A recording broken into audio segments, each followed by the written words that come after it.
ওং মা তারা ব্রহ্মময়ী, ওং মা তারা ব্রহ্মময়ী, ওং মা তারা ব্রহ্মময়ী।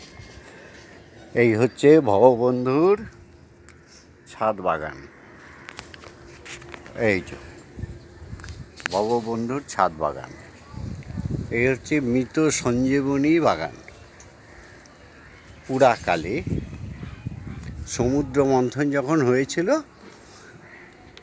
তখন ছলা কলা যেভাবেই হোক দেবতারা অমৃত পেয়েছিল, আর মানবকুল বা অসুর জাতি তারা পেয়েছিল মৃত সঞ্জীবনী, অর্থাৎ অমরত্ব দ্বারা নিতে পারেনি ঠিকই, কিন্তু মানুষ মরে গেলে বা মৃতপ্রায় হলে তাকে মৃত সঞ্জীবনীর দ্বারা আবার পুনরায় বাঁচিয়ে তুলতে পারে। এইটা পেয়েছিল নরকুল বা অসুরকুল। তা সেই মৃত সঞ্জীবনীর প্রায় 70 ভাগই হচ্ছে ধন্বন্তরী, অর্থাৎ বৃক্ষলতা। এই বৃক্ষের মধ্যে মানুষের বেঁচে ওঠার সমস্ত প্রক্রিয়া রয়েছে। তাই বৃক্ষকে যত্ন করা, বৃক্ষের সেবা করা প্রত্যেকটা মানুষের ধর্ম। বৃক্ষ তার সমস্ত জীবন দিয়ে মানবকুলকে, নরকুলকে, জীবকুলকে রক্ষা করে। অক্সিজেন দেয়, শুদ্ধ অক্সিজেন, ছায়া দেয়, ফুল দেয়, ফল দেয়, এবং মরে গিয়ে সেই বৃক্ষ তার কাষ্ঠটাও আমাদের দান করে দিয়ে যায়। কি অপূর্ব তার সহনশীলতা, কি অপূর্ব তার শক্তি! কিন্তু আমরা কি সত্যিই কিছু দান করতে শিখেছি? আজ ধরো দেশে অক্সিজেন নেই, সিলিন্ডারে ভরে অক্সিজেন দিতে হবে, এই সমস্ত প্রক্রিয়া নিয়ে হই হুল্লোড় চলছে নাকি? চলছে তো। কিন্তু পরম পিতা পরমেশ্বর অখণ্ড ব্রহ্ম, তার স্নেহময়ী অখণ্ড ব্রহ্মময়ী মা এই প্রাকৃতিক সৃষ্টি করেছিলেন আমাদের জন্মের আগেই। কেন? তার তো কোনো কারণ ছিল। কে বলেছিল আমাদের এই গাছগুলোকে, বৃক্ষগুলোকে কেটে তছনছ করে দেওয়া? আমরা তো সবই সর্বনাশ করেছি। তাই আমি ভববন্ধু, আমার সমস্ত বন্ধুরা এসো, গল্পে গল্পে ধর্মটাকে শিখি। দরকার নেই তত্ত্বকথা, অত তত্ত্বকথা জেনে লাভ কি? তত্ত্বকথা তখন জানতে হবে যখন তোমার আত্মতত্ত্ব জানা হবে, অর্থাৎ আত্মাকে তুমি চিনতে পারবে, বুঝতে পারবে, তখন তোমার তত্ত্বকথার প্রয়োজন আছে। আত্মাকে চেনা বোঝার পরে তোমার যেটা দরকার, সেটা হচ্ছে পরমাত্মাকে জানা বা চেনা বা বোঝা। তো আত্মতত্ত্বই যদি না জানা হয়, তাহলে ব্রহ্মতত্ত্ব, পরমতত্ত্ব জেনে লাভ কি? আমাদের দেশে নানা রকম গুরুগিরি নিয়ে ঝামেলা আছে। দেখবে কেউ শাক্ত, কেউ শৈব, কেউ বৈষ্ণব, এগুলো নাকি ধর্ম। প্রকৃত কি তাই? এগুলো তো একটা মতবাদ, যে যেমন খুশি বাড়িয়ে নিচ্ছে। যেমন আমাদের দেশে আছে স্ট্যালিনবাদ, লেনিনবাদ, কত কিছু মতবাদ। তো মতবাদকে খেয়ে ফেলে, কিন্তু সনাতন ধর্মকে খেয়ে ফেলবে এমন কারো ক্ষমতা আছে? সনাতন ধর্ম নিজ মহিমায় বিশ্বব্রহ্মাণ্ডে প্রতিষ্ঠিত হয়ে আছে। সনাতন হচ্ছে যা চির নতুন, যা কোনো দিন পুরনো হবে না, যা নিত্য যজ্ঞে প্রতিষ্ঠিত, অনাহুত কারণে প্রত্যেক জীবের আত্মার সঙ্গে তার যোগাযোগ রয়েছে। তাই এর মধ্যে কত রকম শুধু ভেজাল আর ভেজাল। এই গুরুগুরি নিয়েও ভেজাল, কেউ নিরামিষ আহার করবে, কেউ মাংস আহার করবে, কেউ আমিষ আহার করবে, মানে যাচ্ছে তাই আর কি। অর্থাৎ আত্মতত্ত্বটা বোঝেনি, জানেনি, তাই এক একটা মতবাদ বের করে এক একজনে একেবারে গুরু সেজে ঠেসে বসে আছে। তো গুরু সাজতে গেলে রামকৃষ্ণ হও না, রামপ্রসাদ হও, তৈলঙ্গ স্বামী হও, কি বাবা পাগলা হও। আমি এদের সান্নিধ্যে কিছু কিছু এসছি, বাবা পাগলার সান্নিধ্যে এসছি, শ্রী গুরুর সান্নিধ্যে এসছি, রাঙা ঠাকুরের সান্নিধ্যে এসছি, শ্রী শ্রী স্বামী স্বরূপানন্দ পরমহংসদেবের সান্নিধ্যে এসছি, অনেক বহু বহু গুরুদের সঙ্গে আমি আলোচনা করেছি, ঈশ্বরকে জানবার বুঝবার চেষ্টা করেছি ছোটোবেলা থেকে। রামকৃষ্ণ মিশনে পড়েছি তো, তাই স্বামীজির অসীম কৃপায়, মহারাজদের অসীম কৃপায় আমি মাতৃ সাধনাটা বুঝেছি, জেনেছি। মাতৃ সাধকের ঘরে জন্ম হয়েছে আমার। আমি তো আগেই ক্যাসেটে বলেছি যে আমার বংশটাই মাতৃসাধক। কেন মাতৃসাধক, কীভাবে মাতৃসাধক, তাকে প্রমাণ করে তাকে কাছে আনতে হয়েছে সেই মহাশক্তিকে। তো সে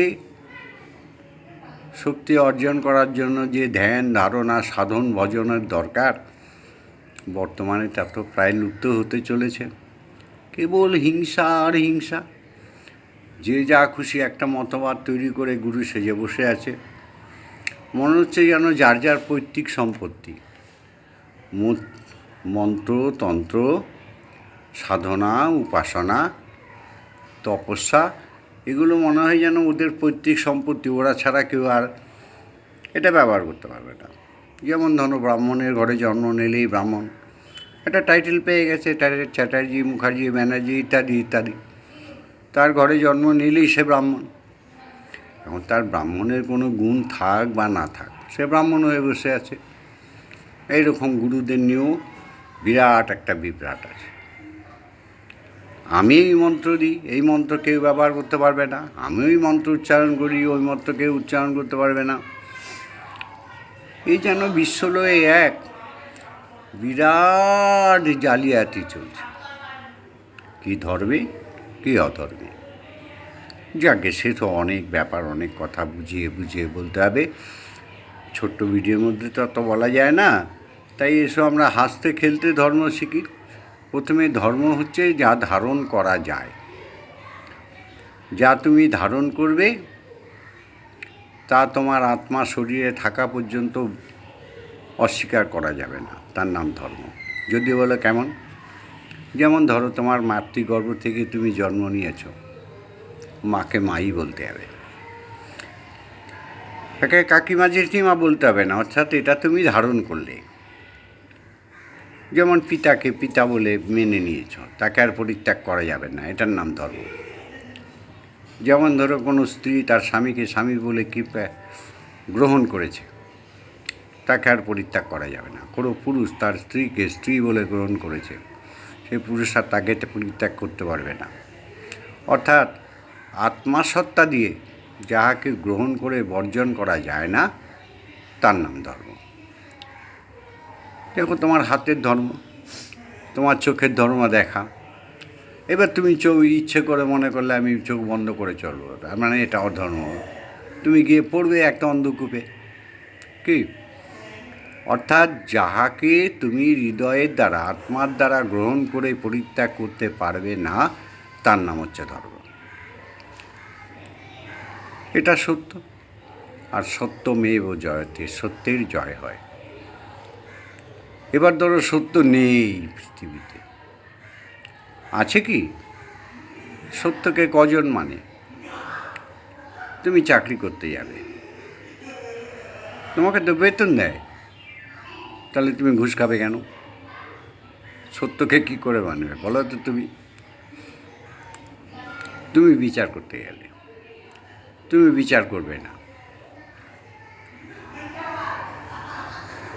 সত্যিকারে যে বিচারে যার জেল ফাঁসি হয়ে যাওয়ার কথা, সে না হয়ে কোনো অন্যায়কারী পাপিষ্ট সে বিচরণ করতে থাকলো, আর একটা ভালো মানুষ গিয়ে বন্দী হয়ে গেল, জীবনহানি হয়ে গেল। তো সত্যটা কোথায়? সত্যকে ধারণ করে তাকে বর্জন করা যাবে না। তো সত্য তো কোথায়? প্রায় লুপ্ত হতে চলেছে। আর আমার পশ্চিমবঙ্গে তো একেবারে বিচ্ছিরি ব্যাপার, সত্য বলে কিছুই নেই। দোকান বাজার থেকে আরম্ভ করে অফিস কাচারি মিথ্যায় যেন গ্রাস করেছে। তো এই মিথ্যার জগৎ থেকে আলোর জগতে যিনি নিয়ে আসেন তিনি হলেন গুরু। গুরুর একটা ওজন আছে না? আমরা বলি না লঘু গুরু, তো গুরুর একটা ওজন আছে। তা সেই গুরুটি কোথায়? তার সঙ্গ পেতে হলে, তাকে জানতে হলে তোমাকে তপস্যা করতে হবে, তাকে চিন্তনে আনতে হবে, মননে আনতে হবে। গুরু তুমি কোথায়, গুরু তুমি কোথায় বলে কান্নাকাটি করতে হবে দিনের পর দিন। তাহলে হয়তো সেই গুরু কৃপা করে, অর্থাৎ কৃপা শব্দের অর্থ হচ্ছে করে পাওয়া, অর্থাৎ তুমি করলে, তাকে ডাকলে মনপ্রাণে, তবে সে এসে তোমার সঙ্গে হাত মিলিত হবে এবং তোমার হাত দুটো ধরবে। আর হরি, ঈশ্বর, তিনিই তো গুরু। গুরুই হরি, হরি গুরু। সুতরাং সবার আগে গুরুকে গুরু করতে হলে তাকে জানতে হবে, বুঝতে হবে, তবে গুরু হতে হবে, গুরুর কাছে যেতে পারবে। গুরু এলে তোমার সকল সমস্যার তিনি সমাধান করতে পারেন। তা খেলায় খেলায়, কথায় কথায় এইভাবে আমরা ধর্মটাকে শিখব। লক্ষ্যভ্রষ্ট হলে হবে না। কি? লক্ষ্যে দাঁড়িয়ে থেকে সত্যের উপর নির্ভর করে তাকে ডাকতে হবে, তাকে বোঝার চেষ্টা করতে হবে, জানার চেষ্টা করতে হবে তিনি কে, তেনার শক্তি কত, সোল কি, আত্মা কি, সুপার সোলই বা কি? সুপার সোল পরমাত্মা, সেটা আবার কি? Super soul is super strength. তিনি সর্বশক্তিমান, সর্ববীজে, সর্বজীবে তিনি অধিষ্ঠান বলে তিনি তো বিশ্বপিতা। সর্বমায়ের মূর্তি, সমস্ত জীব জগতের যত মূর্তি তুমি দেখো, মানব থেকে দানব, জীব থেকে জন্তু, সব মূর্তির মধ্যে তিনি আছেন বলে তিনি বিশ্বজননী, তিনি বিশ্বরূপ। তাই তেনাকে জানতে বুঝতে হলে সদ্গুরুর পদাশ্রয় হতে হয়। তাই তিনি হাতে ধরে ধরে গুরু মহাশয় যেমন অ আ ক খ শিখিয়েছিলেন, সেই সদ্গুরু এসে তোমাকে অ আ ক খর মতো সব শিখিয়ে দেবে। অনেকে জগতে দেখি আমি, ওই কালী ঠাকুর মানেই বলি ঠলি দিতে হবে। কেন? তুমি তো মন্ত্রে বলছো, ইয়া দেবী সর্বভূতেষু মাতৃরূপেণ সংস্থিতা, নমস্তস্যৈ নমস্তস্যৈ নমস্তস্যৈ নমো নমঃ। তো তুমি যদি সর্বভূতে মা রূপে বিরাজ করছো, তাহলে তোমার সঙ্গে পাঠা বলি দেবো কেন? অর্থাৎ তোমার লালসা, আমার পাঠার মাংসটা খেতে ইচ্ছে করছে, হয়তো মায়ের সামনে দিয়ে ঘুরিয়ে নিয়ে গিয়ে মায়ের নাম করে খেয়ে নিই না। এই যে চাতুর্যতা, এটা অনাদিকাল থেকে চলবে কি? কিন্তু এই চাতুর্যতার বাইরে এসে দেখো না দুনিয়াটা কত সুন্দর। তুমি যে কালো জামা প্যান্ট পরে রয়েছো, ওই কালো জামা প্যান্টটা ছেড়ে একবার সাদা জামা প্যান্টটা পরে দেখো না, পৃথিবীটা কি সুন্দর। রাতের আকাশটার দিকে কোনোদিন তাকিয়েছো কি তুমি মানুষ? ওই নবমণ্ডলে দেখো তো কত তারকার সমাহার। মহাশূন্যে, যে শূন্যের কোনো আদি নেই, অন্ত নেই, তুমি সৃষ্টি করেছো? তোমার বিজ্ঞান সৃষ্টি করেছে? হ্যাঁ, এই মহাশূন্যের মধ্যে তারা ভাসমান। সূর্য, তারা, গ্রহপুঞ্জ, ঠিক তারা আপন আপন ডিউটি করছে, কোনো ফাঁকি নেই। সূর্য সকালবেলা উঠে সন্ধ্যার সময় সে অস্ত যান, চন্দ্র রাতে ওঠে, গ্রহ নক্ষত্ররা সব সূর্যমণ্ডলকে ঘিরে, নক্ষত্রমণ্ডলকে ঘিরে ঘুরছে। অনাহুত কাল থেকে তাদের কোনো ডিস্টেন্সের আজও পর্যন্ত হেরফের হয়নি, একই কক্ষপথে তারা চলেছে। কি পাক্কা ডিউটি দিচ্ছে সূর্য, যে তোমাদের আলো দিচ্ছে সকালবেলা থেকে রাত পর্যন্ত। তোমাদের কাছে কোনো দিন ট্যাক্স চেয়েছে যে আমি আলো দিচ্ছি, আমাকে ট্যাক্সের বিল পাঠিয়ে দিচ্ছি, ট্যাক্স দিন? আর তোমার দেশের তো মন্ত্রী থেকে মহামন্ত্রী সবাই, এদো পেচো সবাই যে যা ব্যবসা করছে, আলো জ্বললেই টাকা চায়। চেয়েছে? এই যে আকাশ ভর্তি বায়ু, তোমার কাছে কোনো দিন ট্যাক্স চেয়েছে যে অক্সিজেন নেবেন না, আমি গাছ থেকে দিচ্ছি? গাছ তোমার কাছে ট্যাক্স চেয়েছে? তাহলে তুমি যা যা পৃথিবীর যা যা পদার্থ নিয়ে যা যা জিনিস আবিষ্কার করে হামবড়াই করছো, ওগুলো তো সব পৃথিবীর। ও তো স্রষ্টা আগে থাকতে তৈরি করে রেখেছে, আর তুমি বিজ্ঞান বিজ্ঞান বলে চিৎকার করছো। কেমন মজার লাগছে না কথাগুলো? আজকে কোলবালিশ, অক্সিজেনের সিলিন্ডার মানে কোলবালিশ নিয়ে ঘুরে বেড়াচ্ছ, হ্যান্ডমেড।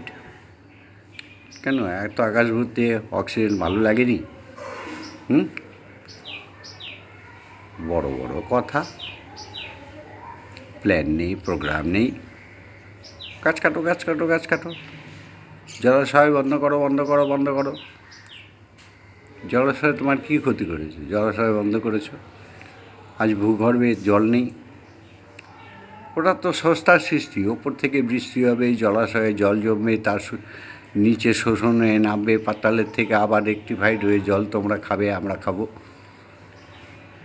এগুলো তো নষ্ট করেছো। কী কী নষ্ট করনি বলো তো? স্যাটেলাইট আবিষ্কার করেছো, এই যে আমাদের হাওয়ার 7টা লেয়ার তাকে ছিন্ন ভিন্ন করে দিয়েছো। তার ফলে কি করেছো? অনাবৃষ্টি, অতিবৃষ্টি, ব্যাকটেরিয়া সব হু হু করে পৃথিবীতে নামিয়ে নিয়ে এসছো। তুমি কি করেছো? সবটা তো খারাপই করেছো। তুমি, আমি সব খারাপ করছি। ধরো পশু পক্ষীর মধ্যে একটা পক্ষী ধরা যাক মুরগি, তুমি সৃষ্টি করেছো? করনি? হ্যাঁ, তুমি ব্রয়লার মুরগি সৃষ্টি করেছো। এই পাখির ওই পাখির জিনিস নিয়ে এই পাখি ওই পাখির মধ্যে মিলন করতে করতে একটা ব্রয়লার মুরগি তৈরি করেছো। তো সেগুলো জীব না জন্তু কেউ জানে না, সে ওই ডিম ফুটিয়েই তার পেছনে ইঞ্জেকশান লাগিয়ে দিচ্ছ। আর অখাদ্য, কতগুলো অখাদ্য ওদের খাইয়ে ঢুংসো মোটা করে ফেলছো। তুমি জানো কী সর্বনাশ করছো তোমার দেহের ওই মাংসগুলো খেয়ে? অর্থাৎ এই পৃথিবীতে তুমি যা করতে গেছো তা দিয়ে তুমি সত্যকে আড়াল করতে চেয়েছো, কিন্তু সত্য তো আড়াল হয়নি, বরঞ্চ তোমার কলঙ্ক হয়েছে।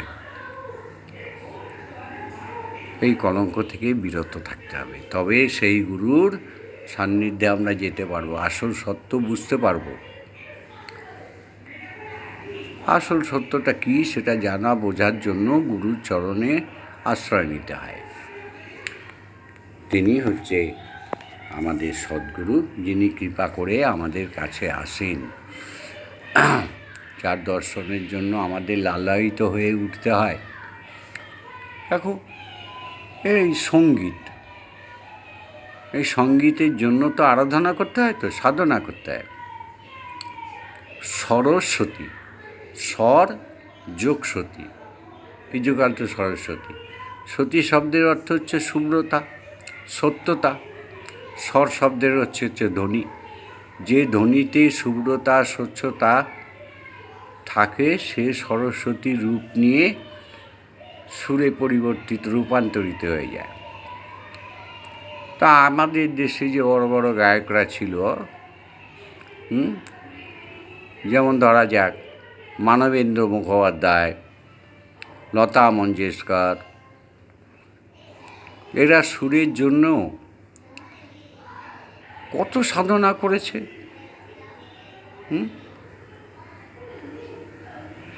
তাদের জীবনীগুলো পড়ে দেখো।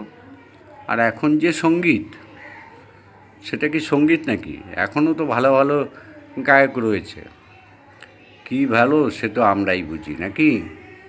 ধরো রাঘব, আমি এই বর্তমানে একটা গায়কের নাম বলছি, কি সুন্দর তার গলা, কিন্তু তার পছন্দটা দেখো, সে সুরটাকে কোন জায়গায় নিয়ে গেছে। ওগুলোকে নাকি রক সঙ্গীত বক সঙ্গীত কী বলে। তা সব জায়গায় তো তুমি যেটা নিজের ইচ্ছায় করতে গেছো সেটা তো আত্মচিৎকার হয়ে গেছে। এগুলোকে সঙ্গীত বলে? যেমন ধরো এক ভদ্রলোকের নাম শান্তনু, সে মিউজিক ডাইরেক্টর। তো সে তার মোটিভটাকে কোন জায়গায় নিয়ে যাচ্ছে? সঙ্গীতের সে বাইরে নিয়ে চলে গেছে। অর্থাৎ যে আবর্জনাকে মানুষ পরিষ্কার করে ভাগাড়ে ফেলে দিত, এরা ভাগাড়ের আবর্জনা এনে ঘরে ঢোকাচ্ছে। তুমি দেখবে তোমাদের এই যে সেন্ট ইত্যাদি তৈরি হয়, সব আবর্জনা থেকে তৈরি হয়। যাই হোক, ওসব আলোচনা আমার দরকার নেই। মেকি সংসারে জন্ম নিয়েছি, থাকতে তো হবে। তাই তোমাদের যতটুকু সদ্গুণ সৎ পরামর্শ দেওয়া যায় এই খেলার ছলে আমি বলবো। আমার সঙ্গে রোজ একটু এই ভিডিওতে দেখা করো। যদি ভালো লাগে আমার বন্ধু হয়েও। এই হাজার হাজার গুরুদের মধ্য থেকে আমার গুরুকেই জানো। আজকে আমার গুরুটার নাম বলি। আমার নাম ভববন্ধু। এই ভববন্ধুর গুরুদেবের নাম হচ্ছে ভবার গুরু বিশ্বজনা। সেই কথাটা কেউ জানে না, যে জানে সে কথা কয় না। সে জড়িয়ে আছে গুরুর পাদুখানা। গুরু আমায় কর করুণা, গুরু আমায় কর করুণা। হরি গুরু, গুরুই হরি।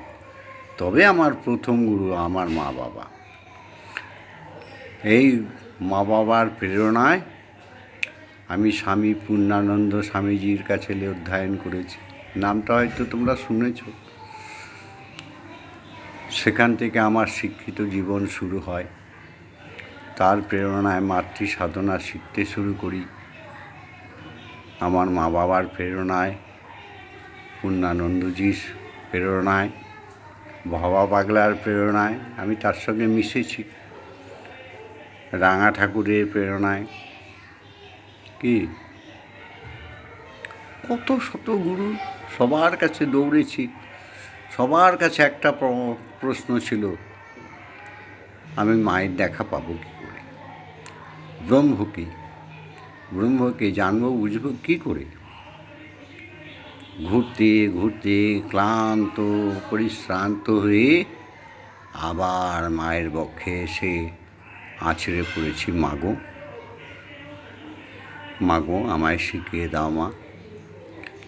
বাবা, নিজের পিতাকে বলেছি, বাবা আমার গুরু কোথায়? আমার গুরুকে আমার কাছে এনে দাও। আমি তো এই শত শত গুরুর সান্নিধ্যে যাচ্ছি, আমার তো মনের তৃষ্ণা মিটছে না। তবে আমি আমার